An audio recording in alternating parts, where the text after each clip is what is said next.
বিষয় হলো আজকে আপনি বাংলা থেকে হঠাৎ করে দিল্লি সুপ্রিম কোর্টে এসে কেস করার এই চিন্তাভাবনাটা আপনার, বাংলায় তো প্রচুর সংগঠন আছে, কিন্তু হঠাৎ করে আপনার মাথায় এই চিন্তাভাবনাটা কীভাবে আসলো যে গাড়িটা খরচ করে আমি ওয়াকফ বিল নিয়ে কেস করব? দেখুন, সর্বপ্রথম বিষয় হলো আমি জানি যবে থেকে বিজেপি সরকার এই কালা আইন চালু করেছে সেখান থেকে নিয়ে এখনও পর্যন্ত শুধু বাংলাব্যাপী নয়, সারা ভারতব্যাপী বিভিন্ন জায়গায় কালা আইনের বিরুদ্ধে বিভিন্ন রকমভাবে প্রতিবাদ করছে। রাস্তায় নেমে প্রতিবাদ হচ্ছে, ইমাম সাহেব দ্বারা মসজিদে প্রতিবাদ করছে, যেটাতে মুসলিম সম্প্রদায় তারা মনে করছে তাদের বাপদাদা রেখে যাওয়ার সম্পত্তিতে বিজেপি সরকার তারা নজর রাখবে, তারা হস্তক্ষেপ করার চিন্তা করবে। এই বিষয়ে চিন্তিত হয়ে আজকে আপামর ভারতবর্ষে সংখ্যালঘু সম্প্রদায় তারা রাস্তায় নেমে পড়েছে। তো আমি শুধুমাত্র ছবি তোলার জন্য বা ভিডিও করতে হবে এটার জন্য নয়, আমার এই বক্তব্যটা দেওয়ার কারণ এটাই, আমি বলতে চাইছি এটা যে আজকে দুটো প্রক্রিয়ায় প্রতিবাদ জানানো যায়। একটা হলো রাস্তায় নেমে প্রতিবাদ করা যাবে, একটা হলো আমাদের গণতান্ত্রিক অধিকার আছে, আমরা উচ্চ আদালতে সেখানে রিট পিটিশন ফাইল করলে যেটা মৌলিক অধিকারের জন্য আমরা আবেদন করতে পারি। তো আমি চাইছি এটাই যে রাস্তায় যারা নেমেছে, যে সংগঠনগুলি ছোট বড় সর্বসংগঠন একত্রিত হয়ে তারা বৃহত্তম আন্দোলনের ডাক দিয়েছে, তাদেরকে সাধুবাদ জানাই। এবং যারা রাস্তায় নামছে তাদের উদ্দেশ্য করেও বলছি তারা সতর্ক থেকে যেন প্রতিবাদ করে, কেননা বিভিন্ন রকমভাবে ষড়যন্ত্র চলছে এই প্রতিবাদটাকে স্থগিত করার জন্য, রোধ করার জন্য বিভিন্ন রকম কুমন্ত্রণা চালাবে। সেই জন্য সকলে যেভাবে প্রতিবাদ করছে আমি সকল প্রতিবাদকে সাধুবাদ জানিয়ে আমার এই চিন্তাভাবনাটা এই জন্যই যে আজকে আমি পিটিশন ফাইল করলাম, এভাবে যদি শুধু বাংলা নয় সারা ভারতব্যাপী সারা ভারতবর্ষের কোনো কোণা থেকে এই কালা আইনের বিরুদ্ধে যদি পিটিশন দায়ের করা হয়, সেই পিটিশনের সংখ্যাটা যদি 100, 200, 400, 500 কি 1000 হয়ে যায়, এই পিটিশনটা যেদিন হিয়ারিং হবে সেদিন উচ্চ আদালত চিন্তা করবে না নিঃসন্দেহে এই পিটিশনটা গুরুত্ব আছে, এই কালা আইনটাকে স্থগিত করতে হয়। সেই চিন্তা রেখে আমি সেই বাংলার জমিন থেকে দিল্লিতে এসেছি এই পিটিশন ফাইল করার জন্য। এটা আমার মূল উদ্দেশ্য। সাথে সাথে একটা কথা বলি, বাবরি মসজিদের রায়ের পরে আমরা সুপ্রিম কোর্টের উপর হতাশ, তারপরেও আমরা ভারতবাসী, আমরা আইনের উপরে সংবিধানের উপরে আস্থা রাখি। সেই সংবিধানের উপরে পুনরায় আস্থা রেখে আজকে সুপ্রিম কোর্টে আমরা পিটিশন করার জন্য এসেছি এবং কমপ্লিট করে এখন এয়ারপোর্টে বসে আছি। রাত 2:45 বাজে, আমাদের 2:30টায় ফ্লাইট আছে, ফিরবো। এই উদ্দেশ্য নিয়ে আমি আজকে এখানে এসেছি, এছাড়া অন্য কিছু নেই।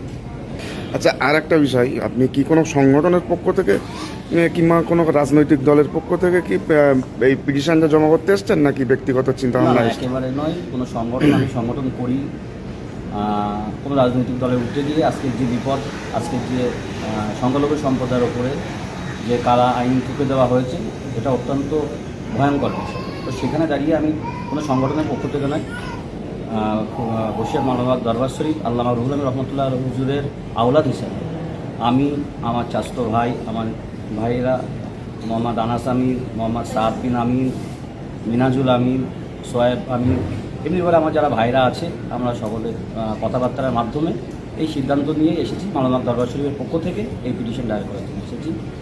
এছাড়া কোনো রাজনৈতিক দলের সঙ্গে চিন্তাভাবনা নিয়ে কিছুই নয়, এটা ব্যক্তিগতভাবেই পিটিশন ফাইল করা। মানে মূল বার্তা হলো আপনার, আপনি যেরকম ব্যক্তিগতভাবে একটা দরবার থেকে পিটিশন করতে এসছেন, সাথে সাথে পশ্চিমবাংলায় যত সংগঠন আছে, পশ্চিমবাংলা ছাড়াও ভারতবর্ষে যত সংগঠন আছে, এবং ব্যক্তিগতভাবে কেউ যদি মনে করে যে এই আইনের বিরুদ্ধে আমরা পিটিশন জমা করবো, তার জন্য আপনি তাদেরকে উৎসাহিত করছেন। হ্যাঁ, একদম একদম, এটাই হচ্ছে বাস্তব কথা। এটা যত সংগঠন আছে যারা আজকে রাস্তায় নেমে আন্দোলন করছে, সাথে সাথে আমি তাদের কাছে বলবো এই পদক্ষেপটা একটু ব্যয়বহুল হলেও এই পদক্ষেপটা অত্যন্ত জরুরি। আমি যেটা বলতে চাইছিলাম, যেটা 100, 200, 500, 1000 যদি পিটিশন জমা হয় তাহলে সেটা জজ সাহেবের কাছে একটা গুরুত্বপূর্ণ জায়গা থাকে। সেই জন্য আচ্ছা, আপনার আজকে পিটিশন জমা করার পরে আপনাদের নেক্সট প্রক্রিয়া কী আছে? এখন তো অ্যাডভোকেটের হাতে আছে, উনি প্রসেসিং যেটা আছে সেটা চালিয়ে যাবেন। সাথে সাথে আমাদের আন্দোলনের যে আগামী দিনের পদক্ষেপ আছে, যেগুলোতে আমাদের বাংলায় যেভাবে আন্দোলন হচ্ছে, আমাদের দরবার শরীফের পক্ষ থেকেও আন্দোলন চলবে এবং যারা আন্দোলন করতে নেমেছে তাদের সঙ্গে সহযোগিতা করব, সাথ দেবো, এই চিন্তাভাবনা নিয়ে এগিয়ে যাচ্ছি। থ্যাংক ইউ ভাই। আর একটা বিষয় হলো, আমরা গতকাল একটা এই ওয়াকফ আন্দোলন নিয়ে আমরা জঙ্গিপুরের একটা ঘটনা দেখেছি, ওখানে একটা অশান্তির বিষয়। আপনি কি বার্তা দিতে চাইছেন সাধারণ মানুষের জন্য? যেখানে আন্দোলন হচ্ছে আমি বলবো যারা পদযাত্রা করছে, রোড শো করছে বা স্ট্রিট কর্নার করছে, বড় জামায়াত করছে, তারা যেন অবশ্যই অনেক বেশি ভলেন্টিয়ার নিযুক্ত রাখে। কেননা কোথা থেকে কারা ঢুকে পড়বে, যে কেউ পুলিশের গাড়িতে ইট মেরে দেবে, কেউ পুলিশের দিকে লাঠি চালিয়ে দেবে, সেটার দ্বারা কিন্তু এই আন্দোলনটা অন্যদিকে মুখ ঘুরিয়েছে। এই আন্দোলনটা একটা জঙ্গি তকমা দিয়ে দেবে, একটা মৌলবাদ তকমা দিয়ে দেবে, সেই আন্দোলনটা কিন্তু রোধ করে। সেই জন্য আমাদের সর্বদা এটার জায়গায় সতর্ক থাকা উচিত, সজাগ থাকা উচিত, যেন এই আন্দোলনের মোড়টা অন্যদিকে ঘোরাতে না পারে। সাথে সাথে একটা কথা বলবো, আজকের দিনে একে অপরকে দোষ না দিয়ে কে কোথায় ছিল, কে কোন স্ট্যান্ডে আছে, কার কোন স্ট্যান্ড আছে, সেটার দিকে না তাকিয়ে সবাই একত্রিত হয়ে আজকে এই আন্দোলন করার দরকার আছে।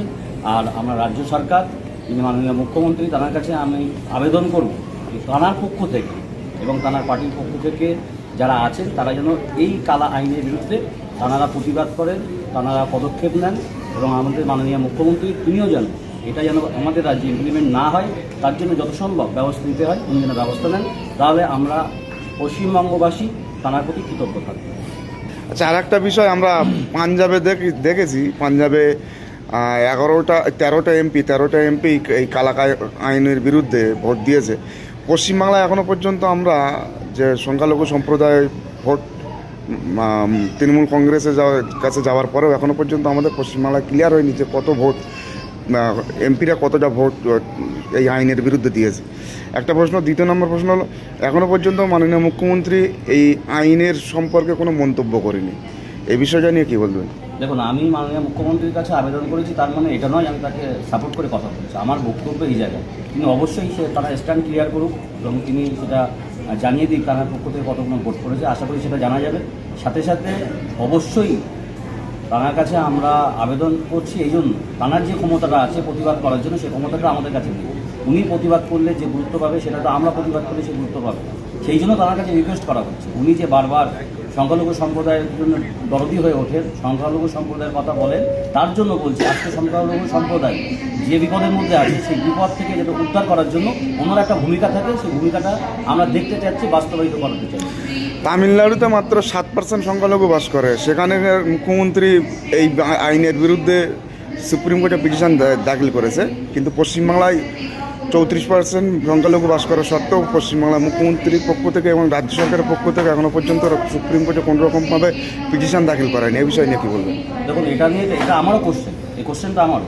তিনি যদি পিটিশন দায়ের করতে পারেন, তাহলে আমাদের 34% সংখ্যালঘু সম্প্রদায়ের ভোট নেওয়ার পরেও আমাদের মুখ্যমন্ত্রী কেন তিনি পিটিশন দায়ের করেননি, সেই প্রশ্ন ওনার কাছে থাকবেন। সামনে আগামীতে 26-এ নির্বাচন আছে, উনি চিন্তা করবেন সত্যিকারের ওনার নির্বাচনের জন্য যারা ভূমিকা রাখেন, যারা ওনার সিটটাকে রাখার জন্য যাদের ভূমিকা থাকে অনস্বীকার্য, তাদের কথা উনি চিন্তা করে জলদি করে কোনো পদক্ষেপ নিক। যদি পদক্ষেপ না নেয়, তাহলে বুঝতে হবে এই দরদ, এই ভালোবাসা এটা মিথ্যা, এটা অভিযোগ। আর একটা জিনিস, অভিষেক ব্যানার্জি মহাশয়ের সম্বন্ধে একটা বার্তা মার্কেটে চলছে, যেটা হলো লোকসভায় যেদিন বিল পাস হয় সেদিন উনি নাকি উপস্থিত ছিলেন না। এই বিষয় নিয়ে কী বলবেন? দেখেন, আমি পার্টির মুখপত্র নয় যে আমি পার্টির পক্ষ থেকে কথা বলবো, ওটা কোনো বিষয় নাই। টিএমসি পার্টি নিয়ে আমি কথা বলবো, এটা আমার কোনো রকম রাইট নেই। কিন্তু আমি পার্টির সাপোর্টারও নয়, এটাও নয়, পার্টির কোনো সদস্যও নয়, আমি ওইটা নিয়ে বলতে পারি না। কিন্তু একটা বক্তব্য সোশ্যাল মিডিয়ায় ভাইরাল হচ্ছিল, উনি ওই দিন ছিলেন না, কিন্তু তারপরে একটা ছবিতে দেখলাম উনি ছিলেন, এবং এটাকে নিয়ে কেন্দ্র করে একটা বিতর্ক সৃষ্টি হয়েছিল। বাকি জানি না, যে জিনিসটা ছিল রেকর্ডে দেখা যাবে, ওটা আমি বলতে পারবো, ওটা আমার জানা। ওকে, থ্যাংক ইউ।